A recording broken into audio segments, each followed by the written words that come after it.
How about them Cowboys? The Dallas Cowboys are on the clock, and Jerry Jones. Jerry, very impressive setup for the virtual draft there as the Cowboys owner, president, and GM is there. But they're trying to reverse a trend. It's been a while. The Cowboys' last conference championship appearance was in 1995, and they went on to win Super Bowl 30. And these are the teams without a conference championship appearance since '96. And as you can see, the Cowboys are the only one on that list. They're the proud owners of 5 Lombardi trophies. But wait a minute, let's go back to that cartoon. Who was that on the right? On a horse? Michael. Michael! Now, you don't look very comfortable there in cartoon form on the horse. So, are you okay with us putting you on the horse like that? Trey, remember, I'm from Miami. I'm a city boy all the way. But I must admit, when I did get here to Dallas, you start falling into the Cowboy ways. I started wearing Cowboy boots. So this next pick, no matter where he comes from, when he gets here, he will be like the Cowboys. He'll get in some boots and on a horse also. I do think we need to have a comment about the bowler hats that you and Dion wore after that last Super Bowl. That was a fashion statement, my friend. I will never forget. We showed you Jerry Jones. There's Mike McCarthy, maybe a little close to the camera. As you can see, Mike McCarthy had the year away, obviously after being let go in Green Bay, but he was a very successful coach. They won Super Bowl 45. By the way, interestingly, in Dallas, 31-25 over the Pittsburgh Steelers. 9 playoff appearances in 13 seasons. Lewis, let's start with you. We look at the Dallas Cowboys. Obviously, they lost Byron Jones in free agency, making that mega deal to go to the Dolphins. They have needs on the back end of that secondary. They may have some needs on the edge rush, but where do we see them going here? Because I think a lot of the corners that the Cowboys might have been looking at are now off the board. Yeah, you really think about it, in the middle of the field, someone who can play a little bit of safety, play a little bit of nickel and dime linebacker, someone who comes to mind for me. And I'm looking at Xavier McKinney from Alabama. I think he would fit nicely in the middle of the field and give them some versatility as far as their defensive packages are concerned. He's a guy who plays with tremendous energy, tremendous tackler, good cover skills, very instinctive. I think he's the kind of guy who would look perfect with that Dallas Cowboys star on his helmet. All right, look, he's sitting there Lewis, for him. Interesting thing. Go ahead, John. I'm sorry. Real quick, Trey, which when you look at this team right here with the Dallas Cowboys and the decision that they have, is if they took CeeDee Lamb, they'd be taking him right out of the lap of a team in their division, with the Philadelphia Eagles having a huge need at wide receiver, a couple picks away. So that's another interesting storyline to keep an eye on with the Cowboys. I know they have those needs on defense, but CeeDee Lamb would be pretty tempting right here. Well, this is CeeDee Lamb as he's waiting to hear his name called. Daniel, that's a really interesting point, right? Because you want to build your team, but sometimes you can do things to make sure that you don't help an opponent, a guy you'll see twice, a team you'll see twice. And Mel, listen, from the value of the pick here in terms of where we are in the draft at 17, are you surprised Lamb is still there?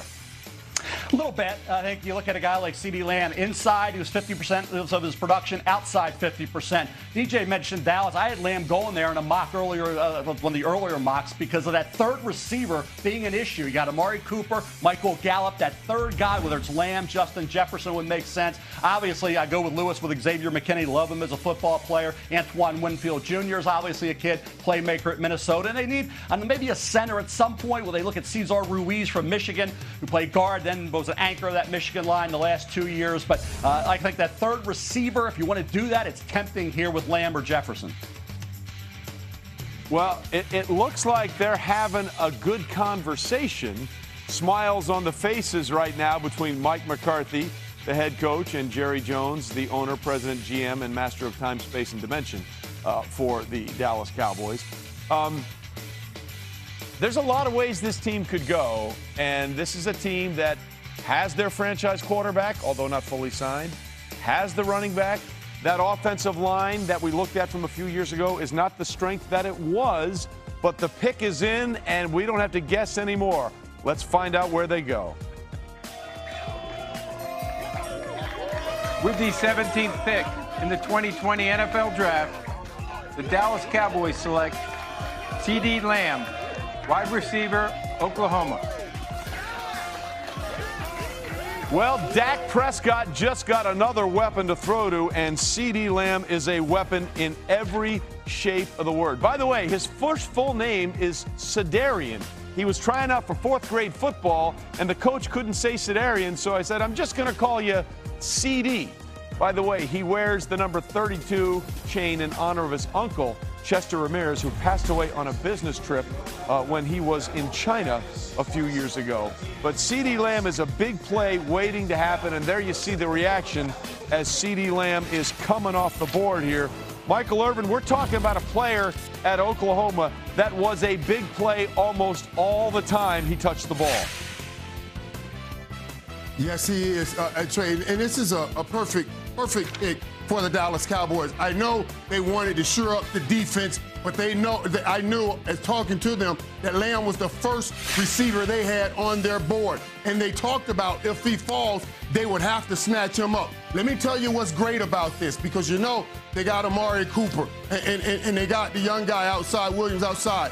But what this kid does, he can play in that slot position that was vacated by Randall Cobb. He played 70% outside last season, 30% in the slot. But he had productions from both spots, 7 touchdowns outside, 7 TDs from that slot, Mel. So he can play in the slot, and when he has to, he can go outside and make plays also.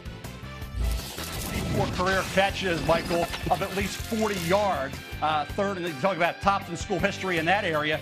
2 things. So I always say CDYAC, the yards after the catch, the stiff arm, yards after catch, the tough catches in traffic. He can do that. He's a kid who's very explosive. He'll take that big hit, hold on to the football, knows how to find the open area in that defense. Obviously, coming out of Oklahoma, they schemed to get him the football, so route running we'll have to transition to with the Dallas Cowboys. But as that third receiver with Cooper and Gallup, now you got Dak Prescott, 3 big-time options in the passing game.